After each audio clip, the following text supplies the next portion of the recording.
एक समय की बात है, शहर के शोर से दूर ढोलकपुर नाम का एक सुंदर गांव था। उस गांव के लोग बहुत ही भोले भाले थे और हमेशा आपस में मिलजुल के रहते थे। और रामू कहाँ जा रहा है सुबह सुबह? अरे कहीं नहीं चाचा जी, बस वहीं सैर को जा रहा हूँ। उस गांव में जरूरत की सभी चीजें थी, बस कमी थी तो एक राशन की दुकान की। घर का सामान लेने के लिए गांव के लोगों को हफ्ते में एक बार शहर जाना ही पड़ता था।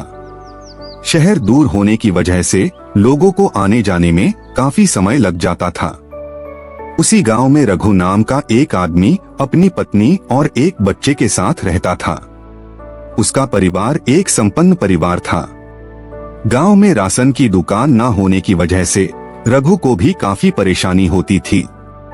एक दिन रघु की पत्नी ने रघु को गांव में एक दुकान खोलने का सुझाव दिया।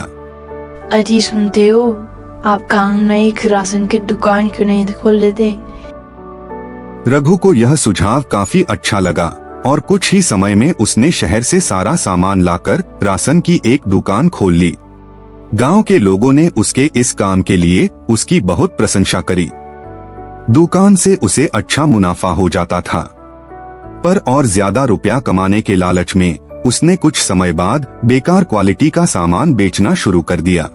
उसे यह सामान कम रुपए में मिलता था और वह इसे गांव में ज्यादा रुपए में बेचता था। ऐसा करने से उसका खूब मुनाफा हो जाता था। इधर गांव में उसकी दुकान की चीजें खाकर आए दिन बच्चे बीमार पड़ने लगे, पर किसी ने भी रघु पे कभी शक नहीं किया। लोगों को लगता था कि उनके गांव का कोई भी व्यक्ति ऐसा काम कर ही नहीं सकता। रघु को बच्चे बीमार होने वाली सारी बातें पता थी, पर रघु को तो रुपए की चमक ने अंधा बनाया हुआ था।